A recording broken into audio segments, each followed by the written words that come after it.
Assalamu alaikum guys, and welcome to another episode of Smile to Jannah. As part of Saudi's Vision 2030 to reduce its dependency on oil, it's expanding its arts and entertainment sector, and one of the ways that it's doing that is by bringing in the singers from the West.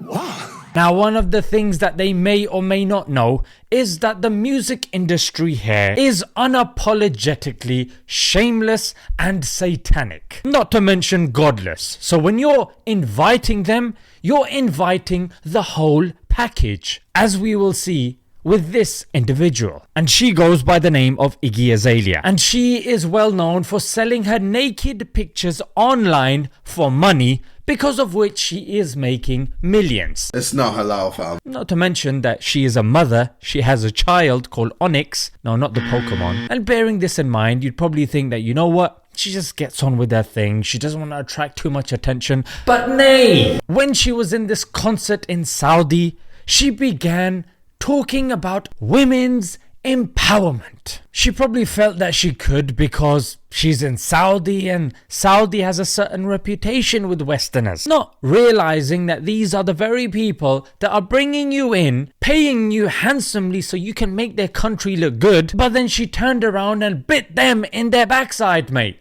Yes, so rather than it becoming a promotion, it did the exact opposite. So they literally paid all of that money just so she could come out in the press and say, my concert was cut short because either my pants ripped or they just couldn't handle my message of women's empowerment. I don't think she got the memo, mate, because as soon as she posted this on Twitter, she then took it down. But that was enough time for the news organizations to take it and slap it everywhere, mate. So like I was saying, she wore clothes so tight that they ended up splitting on stage. She had to wait till somebody came on and gave her a fresh, lower garment, mate. And this was the time that she further promoted women's empowerment, liberalism, whatever you want to call it, with the following lyrics.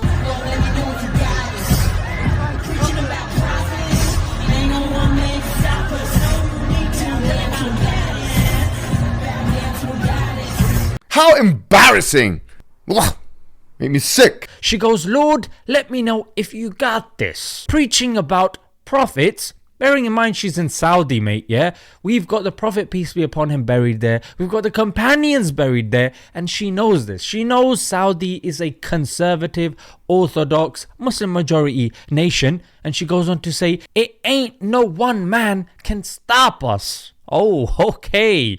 Yeah. Bow down to the goddess. Well, the goddess herself is sitting down on the floor with split pants, mate. The goddess requires a website so she can sell her nudes. And the goddess herself put out a tweet that she had to get taken down. And you know what? With all due respect, what are you trying to tell women? That the only way they can become empowered is by wearing tight clothes, selling their nudes, having illegitimate children called Onyx, and promoting your godless view in a country that paid you millions to go there, and you went there knowing what their reputation is. With all due respect, just sit down, innit? And just to end the video, guys, some analysts have said when looking at our Muslim majority countries that a major mistake that they made was importing the Western education system, because it came with secular and liberal values that now have caused a cognitive dissonance, that have caused a contradiction in our countries, mate. So on the one hand,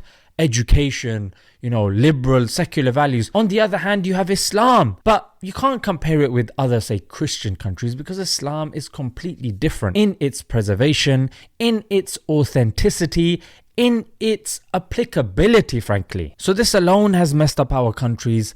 But now we're making the same mistake again by importing their lewd entertainment, which comes with a satanic, shameless, and godless lifestyle. May Allah give our rulers the ability to see this. When it comes to Saudi, there are two extremes. One extreme that doesn't say anything about them and says you can't criticize them, they can do whatever they want, you know what I mean? On the other hand, you've got people saying, you know what, you can't even pray behind them. If they're doing Eid on one day, you have to do it on the other day, mate.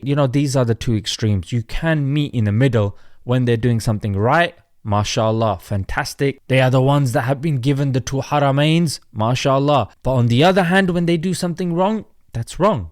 That's damaging to the ummah that looks towards that nation because of the significance that it has when it comes to Islam. I'm not saying that we judge Islam by the individuals, because of course individuals can change. Islam does not, in its fundamental beliefs and historicity. Let's leave it there, guys. Until next time, Assalamu alaikum.